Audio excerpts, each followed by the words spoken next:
We are back. Mike Talks, UFC 323, 6 p.m. Eastern Time, December 6th, the last pay per view of the ESPN era, second last card of the year before we have our end of the year long layoff. If you're here, throw a like, throw a subscribe, and of course, if you're seeing this on TikTok, throw a like and a follow as well. We're going to hop right into it with my predictions, picks, betting breakdown for UFC 323. So we're going to jump right in with Muhammad Naimov and Myron Santos. This fight is interesting to me because I think this is a solid test for Myron Santos.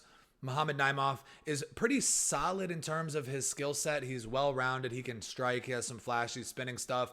He's also pretty decent in the wrestling and grappling department, and he's large for the weight class. He's also willing to cheat. So Muhammad Naimov is a good test. He's big for the weight class. He's a cheater, and he's very well rounded. So I'm very excited for this test for Myron Santos. I believe he's going to pass it with flying colors. I think Muhammad Naimov has it coming. Will he get finished? I don't know. Maybe. Myron Santos is very good, and I think Muhammad Naimov and his cheating tendencies are due to get humbled. So does Myron Santos find a finish? That's the question for me here, because Myron Santos is going to be the pick all day. I think he has solid defensive wrestling. He has good takedown defense. He has good grappling in his own respect. This kid is a very tactical striker. He's explosive. He has, fast twitch, speedy, powerful shots as well. The ones that hurt you are the ones you don't see coming in. I think Myron Santos is that kind of striker. So first fight of the night, let me get Myron Santos, and I don't know the odds yet. I said betting breakdown. I don't even know the odds yet. I like to do the predictions before I see the odds. And then later in the week, we're going to drop a best bets, parlays, underdogs, and props video. So Myron Santos by knockout is actually something that I would find pretty interesting here. We'll move on to the second fight. Next fight, we have Mansour Abdul Malik and Antonio Tricoli. What can I say? They're feeding him to the dogs. Antonio Tricoli was brought to the UFC as a stepping stone kind of fighter. When I was younger, it didn't make me as sad as it does now. But when you see these guys, they're like, all right, give old Tricoli to Mansour Abdul Malik. See what he does. It brings a little pain. I'm not going to lie. I know Antonio Tricoli's a big gambler, and he could potentially use his earnings from this fight for his gambling thing. I know he does well in the poker scene. But Mansour Abdul Malik is a pretty solid fighter. He's, as you can see, 8-0-1. That one coming from his no contest against Cody Brundage in the third round after an accidental head clash.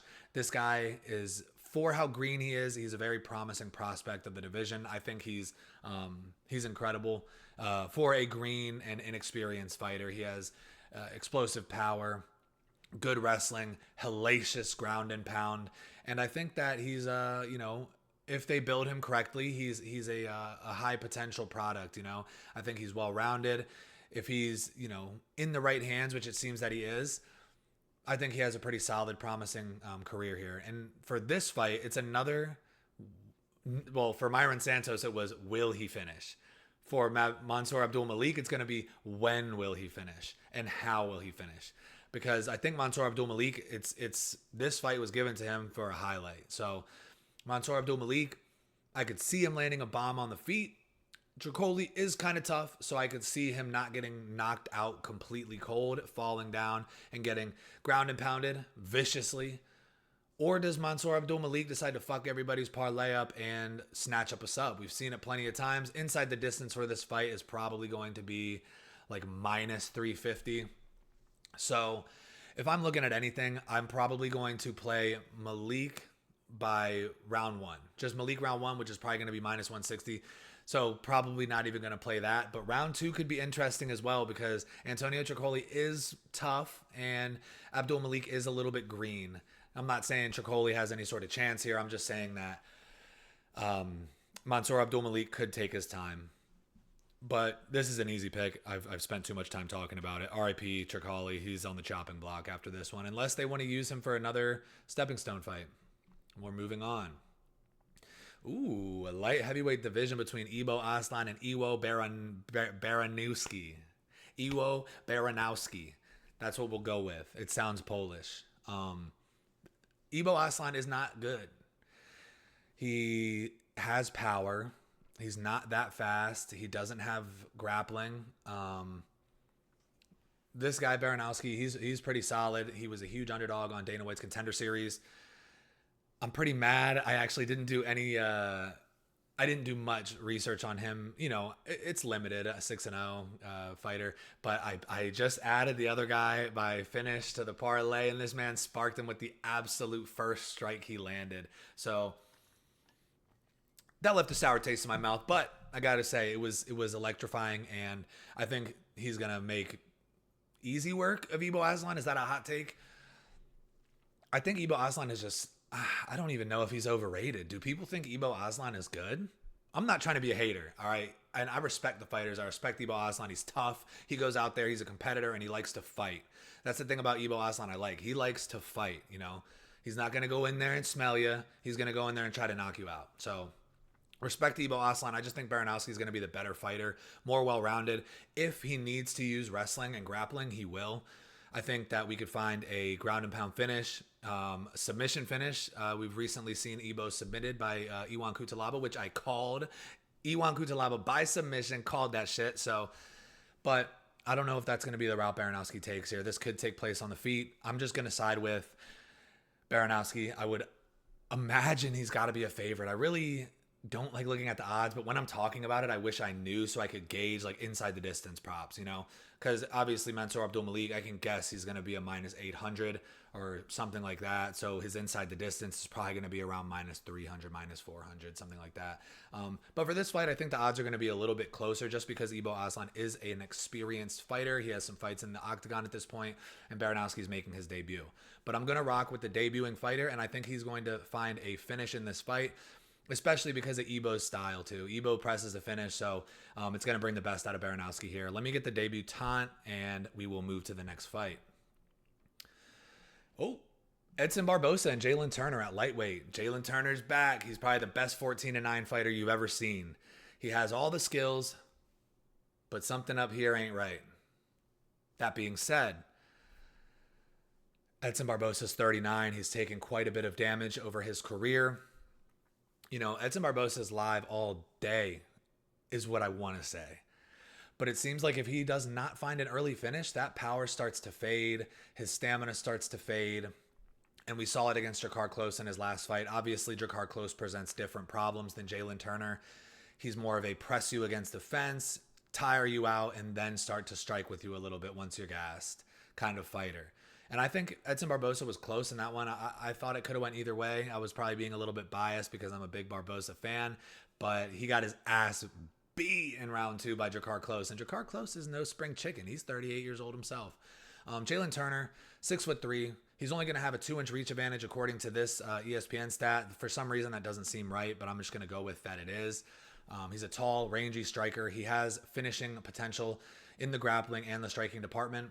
I think he could, I think he might be able to find a finish on the feet against Edson Barbosa here. The only thing is, he's probably a big favorite, and his mental fortitude is something that I question. We've seen it in the past. That Bobby Green thing messed him up. He spoke out about it. Not something you like to see. I mean, I like to see that he has a conscience as a person, but as a fighter, you got to be like, man, fuck it. I'm in there till the ref stops me, plain and simple. And I think that had him second guessing. That was his, that Bobby Green fight was his Uriah Hall moment. So Jalen Turner, I have an indication or a reason to believe that he's going to come out there full-blown psychopath this time and find a finish over Edson Barbosa, whether it's on the feet or in the grappling via submission. I think Jalen Turner is going to, show that he still has something to give with this promotion. He had some time to think about it. Obviously, we don't like guys retiring and coming back, but he's 30 years old. He has the skills. I think he has what it takes to get it done over an aging Edson Barbosa here. So let me get Jalen Turner. I want to say inside the distance, but we're going to have to wait and see what the odds look like for that. And we'll move on to the next fight. Marvin Vettori and Bruno Ferreira. It's crazy that Marvin Vettori is only 32 years old. Marvin Vettori has been with the promotion for quite some time. Bruno Ferreira is also a beast. One guy always gets decision victories and always gets decision losses, And one guy only gets finish victories and finish losses. This guy, Bruno Ferreira, is not going to a decision typically. So if Vettori wins, it's probably going to be a decision. Will he last 3 rounds with this explosive fighter in the Hulk? I think that's what his nickname is, the Hulk. He does the Hulk smash when he wins. Bruno is pretty solid, man. I just don't know how good is he. He shows moments where he looks good, and then he has moments where he doesn't look so good, where he had the finish against Abus Magomedov and he just completely threw it and then gassed out against Gasbag, Abus Magomedov, one of my least favorite fighters. That's a different conversation. Bruno Ferreira, will he finish Marvin Vettori? Does Marvin Vettori's chin finally get cracked? It looked like the Lidze was hurting him a little bit in their fight. Marvin Vettori took a hellacious beating from Jared Cannonier.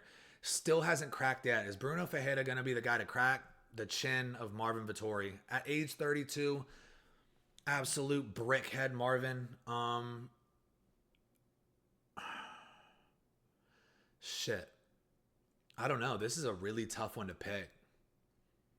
I think I'm going to lean Marvin Vettori here. I'm going to go with Marvin Vettori to find a decision victory over Bruno Ferreira. I can see Bruno giving it all he has in the first round, starting to tire out. And when Marvin Vettori is not done, I think he's going to start running out of options. He's going to start looking for the wrestling a little bit, and I think he might tire himself out. I want to say Bruno Ferreira, but is he going to finish this guy?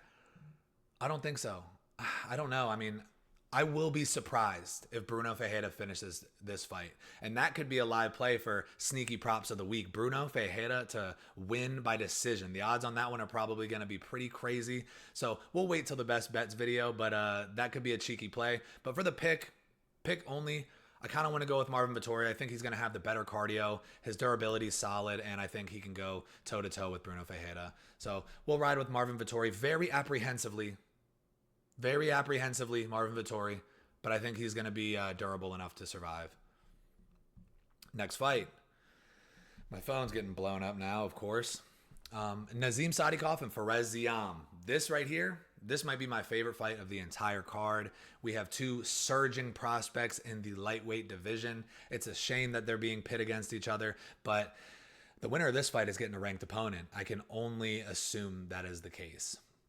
Fares Ziam has been making waves, and his long, technical, rangy striking ability, and also his grappling and wrestling, massive improvements since the Terrence McKinney fight. We saw him out-grapple and out-wrestle Claudio Puelles. We saw him out-grapple Mike Davis, which was a surprise to a lot of people. I picked Ziam in that fight just because I didn't think Davis had the dog required to beat a fighter like Fares Ziam. But I was not expecting him to out-grapple Davis and get takedowns of his own. And that being said, Nazim Sadykhov is a very well-rounded fighter as well. He is an absolute dog. He's going to press you and look for the finish at all costs. Nazim Sadykhov is coming off that finish victory over Nicholas Mata. It was a banger, man. That was a fight of the year contender without a doubt. It's just the implications of that fight weren't as big as some of the other fights that we had, but Nazim Sadykhov puts on a show. And I think these guys are going to put on a show in there. This is a tough one for me to pick, but I'm going to go with Nazim Sadykhov based off of his ability to close that distance. I think he's going to get inside, find his own range, and then kind of box Fares Ziam up a little bit. You know, he can incorporate his own kicks, but I think he's going to want to stay in close range, and I think he has the higher potential to find a finish. I think he's the more durable fighter, and I really like Fares Ziam here, but something's telling me Nazim Sadykhov is going to get it done. Will it be a finish? Maybe. I think he could potentially knock out Fares Ziam. But either way, I think a sweat play would be the under in this fight. These guys are going to put on a show. You do not want to miss this fight on the prelims. It is an absolute banger. I'm leaning Nazim Sadykhov, but I think either of these guys are live to find a knockout finish. I'm excited for this one. Let's go. Next, we have Maycee Barber and Karine Silva.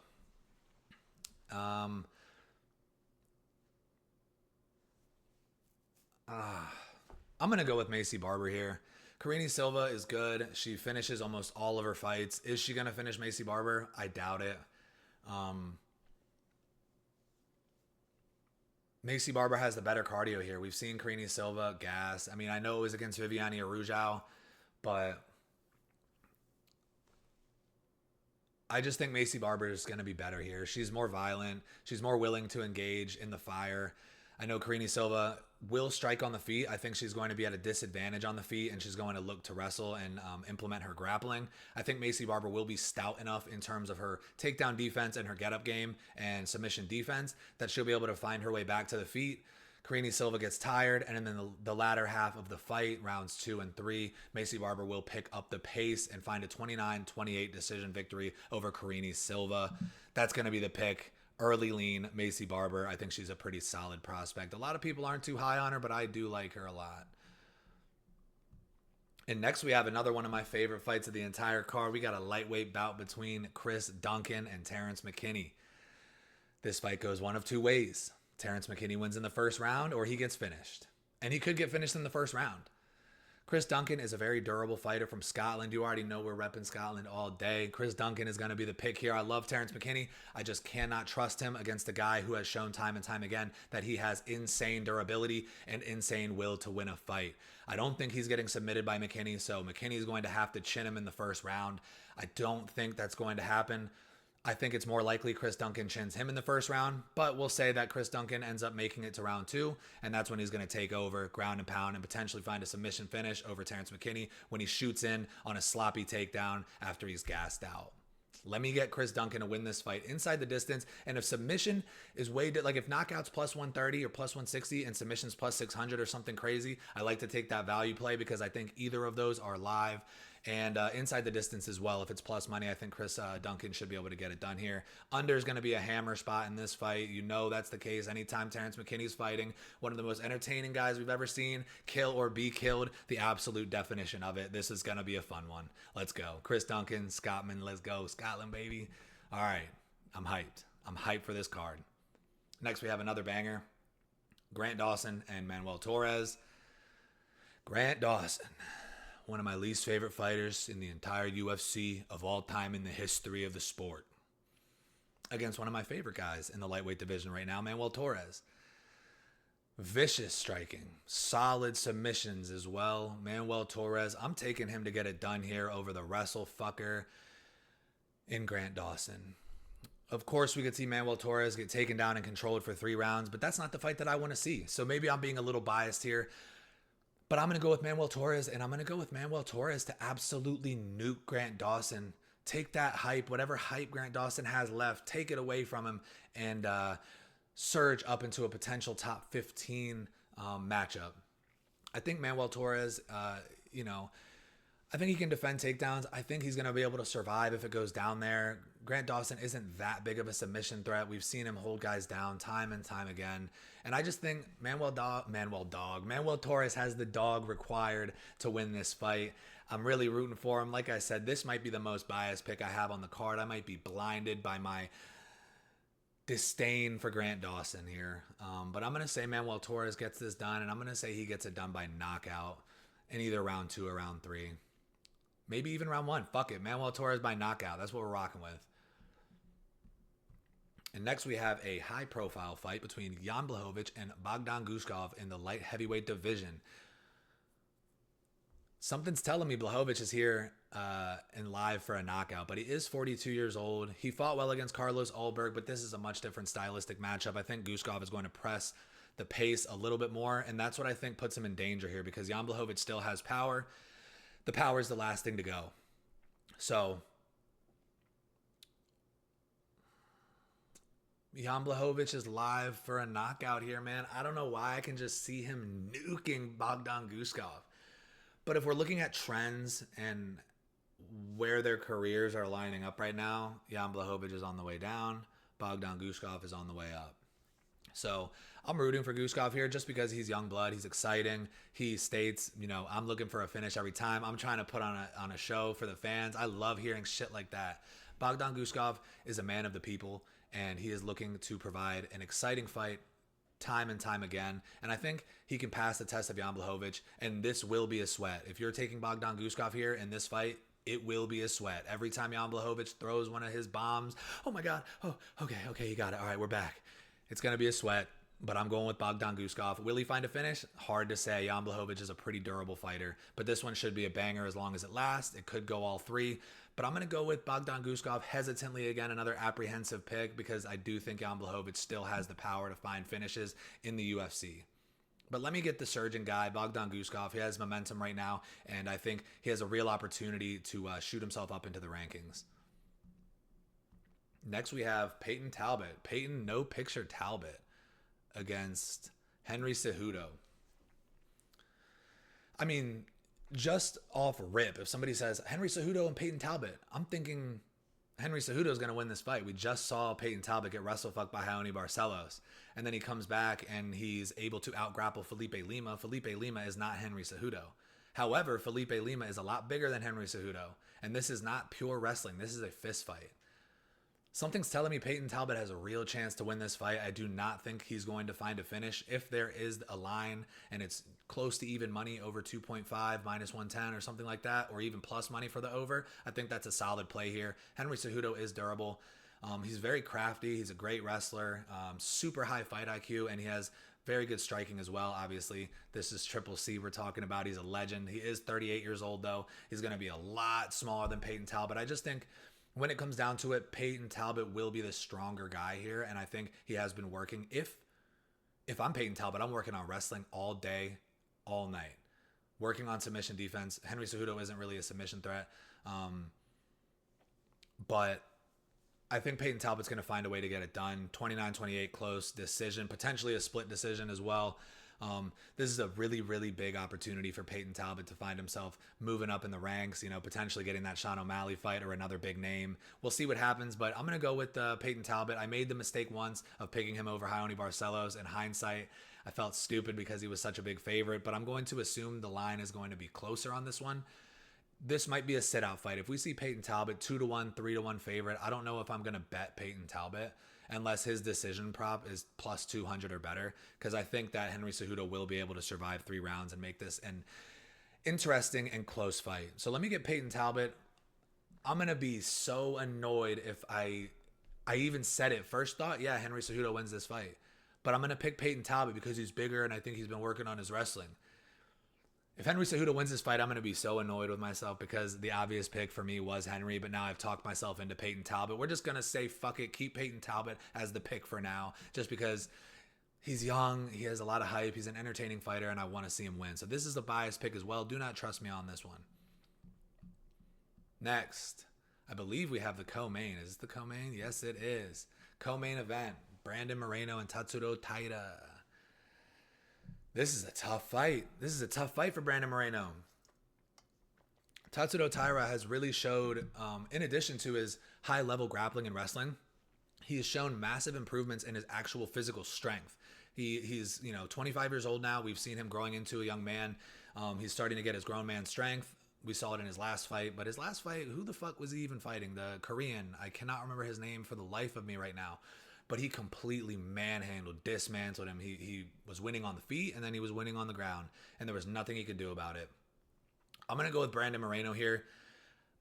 This might be a hot take. I feel like Brandon Moreno has to be the underdog in this fight. I think his scrambling ability is very high level. So we could see a similar fight like we saw Tatsuro Taira and Brandon Royval play out, where there was some time of, Brandon Royval getting held down, but he was able to find scrambles at optimum times. He was able to avoid submissions, stay safe, and then scramble and reverse when he found the opportunity to do so. I think Brandon Moreno is going to be the better striker here.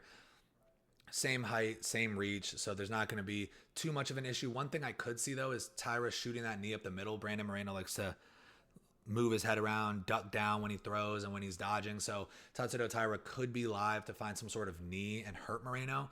But Moreno's been pretty durable in his own respect. I love Brandon Moreno, so this is yet another biased pick here. I just think that he has the skills to get it done. He's going to be the better striker. I don't think he's out of his depth in the wrestling and grappling department either. Of course, I'm going to lean Tatsuro Taira is the better grappler. He's the better wrestler. But can Brandon Moreno stay safe similar to what Brandon Royval did? I think that he can. I think he can reverse positions, stay safe from submissions, and find the decision victory here over Taira. But it's going to be close. This is going to be a close one. I'm leaning Brandon Moreno. I don't think he's done yet. He's one fight away from another title shot. And I think Tatsuro Taira's time is coming, but I don't think it's going to be here against Brandon Moreno. Let me get Brandon Moreno to find the decision victory, probably a 29-28, another close fight, potential split decision. If Taira wins this fight, that is a massive statement, especially if he goes out there and finds a finish over the former champion. And now we have the main event. Joshua Van and Alex Pantoja. You know I'm an Alex Pantoja hater. And I like Pantoja too. I just always pick him to lose, and he never does. Am I going to pick him again here against a very green? He's 15-2. He's got some experience at this point, but he's 24 years old. He has not been a professional for all that long. He has been very active, and he put on an absolute show. 100% the fight of the year against Brandon Royval, which I just rewatched. But there was no grappling in that fight, and he hasn't really fought a serious grappling threat yet. So I'm going to have to take Pantoja here by submission. But something is telling me Joshua Van will be able to defend the takedown. He's pretty short. I mean, I guess they're both short. They're both short as fuck. 5'5". He has a solid base though, good takedown defense. But like I said, we have not seen him going against a high level wrestler like Pantoja, the highest level wrestler in the division. I want to pick Josh Van, but if I'm going straight picks here, it has to be Pantoja. It has to be Pantoja by submission. I will be ecstatic if Josh Van wins this fight. You know what? Fuck it. I'm going with Josh Van. I pick against Pantoja every time. I do not mind being wrong again. I'll be wrong for however many times in a row since that Brandon Moreno fight where he won the belt. I thought Brandon Moreno won that fight. I thought Brandon Royval beat him. I thought Steve Erceg beat him, and he's beating all these guys. I even picked Kai Kara-France against him, and he got finished pretty easily, but I did bet on Alex Pantoja by submission in that fight. So the bets are not always the picks, but I'm going with my heart here. And another biased pick, we're going with Joshua Van to get it done, stuff the takedowns, attack the body of Alex Pantoja. We know he gets tired. He doesn't give up, but when that body starts to shut down, he might not have a choice, and he might get overwhelmed with strikes. I'm going with probably a massive underdog, Joshua Van, and new flyweight champion of the world. Let's fucking go, baby. I'm hyped for this card. We got a lot of bangers. I'm about to recap it real quick. And of course, if you're here, throw a like, throw a subscribe, and let me know your favorite picks in the comments. If you have a favorite underdog, I always like to hear that as well. So we're going to recap these real quick and do this for El Tiki Taki. So first we have Myron Santos. He's going to beat Muhammad Naimov. Muhammad Naimov's big for the division, and he's a cheater. But Myron Santos is going to win this fight. The question is, does he finish? Mansour Abdul Malik, destruction of Antonio Tricoli. Give him his walking papers. He's done. Iwo Baranowski, I think he's going to be able to mix the martial arts and find a finish over Ibo Aslan probably relatively quickly. Next, we got Jalen Turner to come in as a psychopath, let us know he's still here, and finish Edson Barbosa. And then I got Marvin Vettori by decision over Bruno Ferreira. But like I said, Bruno Ferreira by decision could be live. Vettori is durable. And then we have Sadikov and Fereziama, my favorite fight of the night. It's going to be a war. Let me get Sadikov here. But I think either one of these guys is live to finish. So either way, whatever you're thinking, the lines are probably pretty close. I don't think it's a bad bet to bet on either of these guys. But I'm going to lean Sadikov. And then next, Macy Barber, 29-28 decision over Carini Silva after withstanding early pressure in round 1, winning rounds 2 and 3 for a 29-28 decision. Terrence McKinney, first round blazer. He's going to get stopped by Chris Duncan. Shout out Scotland. Next, we got Grant Dawson, biased pick of the week. Manuel Torres is going to nuke him. Jan Blachowicz and Bogdan Guskov. I'm going with the hype. I'm going with my boy, the Uzbek, Anthony Smith. Let me get Bogdan Guskov, but not without a sweat, because Jan Blachowicz still has power. But let's go with Blue. Let's go with Guskov. He is the surging fighter. Next, we got Peyton Talbot over Henry Cejudo. I'm going against my judgment here, and I'm picking Peyton Talbot because I like Peyton Talbot. Henry Cejudo is live. And then we have Brandon Moreno over Tatsudo Taira. Tatsudo Taira's time is coming. I just don't think it's going to be here against Brandon Moreno. Let me get Brandon Moreno, close decision victory. And then last but not least, the final bias pick of the video, Joshua Van to defend takedowns, attack the body, tire Alex Pantoja out, and win this fight by knockout. But if you're betting, you probably want to take Alex Pantoja by submission. That's all I got to say on that. If you enjoyed the video, throw a like and throw a subscribe. Let your friends know we're doing this week in and week out. And I'm super excited for this fight. If you're here, like and subscribe. I just said it. I'll say it again. Like and subscribe. Always do your own research. Always bet responsibly. And of course, most importantly, enjoy the fights. We have an absolute banger this weekend, December 6th at 6 p.m. Eastern time. I'm tuned in. UFC 323. Let's go.